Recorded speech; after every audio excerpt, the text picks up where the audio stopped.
A volte arrivano gli amici e mi dicono: Marco, ho trovato oppure ho comprato, ho acquistato questa penna stilografica, cosa ne pensi?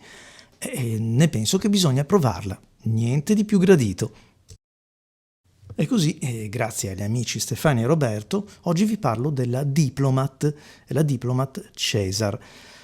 Come vedete ha una lavorazione a maglia, tra l'altro è una placatura in oro, quindi decisamente una penna interessante. Ricca di qualche dettaglio che troviamo anche sulla clip, ma soprattutto si vede che c'è una lavorazione che forse non sarà delle migliori oreficerie, per carità, però comunque è gradevole. E poi non dimentichiamo che c'è un pennino Duke in oro a 14 carati. Il cappuccio viene via ad incastro, quindi non serve avvitarlo, svitarlo, perché non è quello il movimento da adottare, però comunque compare la filettatura sull'impugnatura della penna. E questa è una cosa che effettivamente fatico un pochettino a spiegarmi, perché in realtà non è una filettatura vera e propria, è come possiamo dire, è un ornamento, è un fattore estetico che però alla fin fine sembra una filettatura, e allora su molte penne stilografiche dà fastidio. Mettendomi nei panni del produttore o comunque di colui che ha curato il design, direi: ma perché farlo così se non ha nemmeno questa funzione ed impiccia e basta? Però poi a ben guardare sta col carattere della penna, quindi insomma non è certamente casuale. È una penna in metallo, per cui si sente il peso, è solida, potremmo dire massiccia. Il fatto è che una volta sfilato il cappuccio troviamo gran parte del peso nella parte del fusto, quindi ci porta un po' all'indietro. Vuoi perché sentite che lo svito si tratta di qualcosa che è in metallo, il fusto, ma poi c'è anche un converter, che è un converter di quelli fatti bene, tanto è vero che sia il pomello che il fermo che raccorda per l'appunto il pomello da muovere, da girare, è in solido metallo.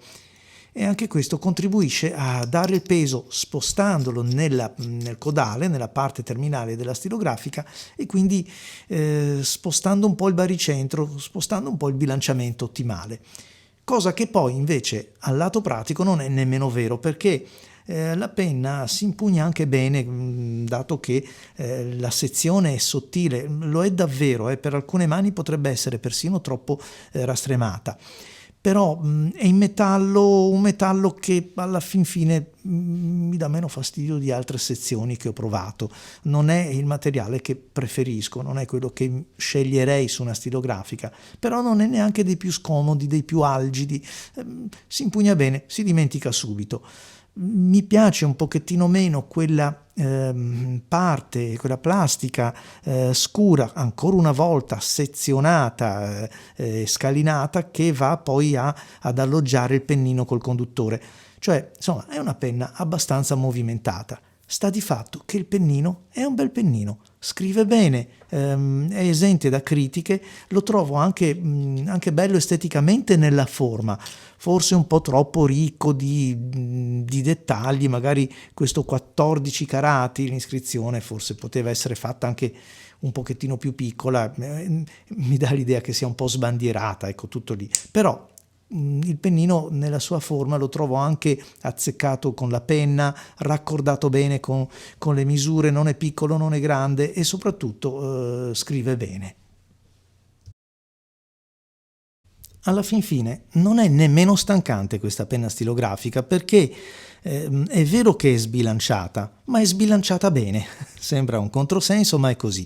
E cioè il peso va proprio a cascare sull'ansa, su quel golfo, chiamiamolo così, costituito dal raccordo tra l'indice e il pollice della mano che scrive, e quindi appoggiandosi lì si va via lisci, non c'è affaticamento.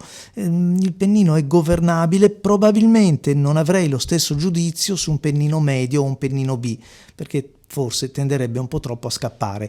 L'attrito di un pennino fine, che come vedete è anche abbastanza fine, invece gioca a favore di questo peso.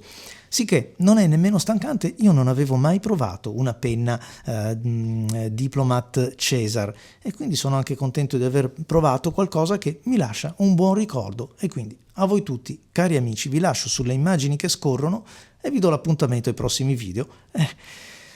È proprio bello il mondo delle stilografiche perché non si finisce mai di imparare. Ciao a tutti, saluti inchiostrati.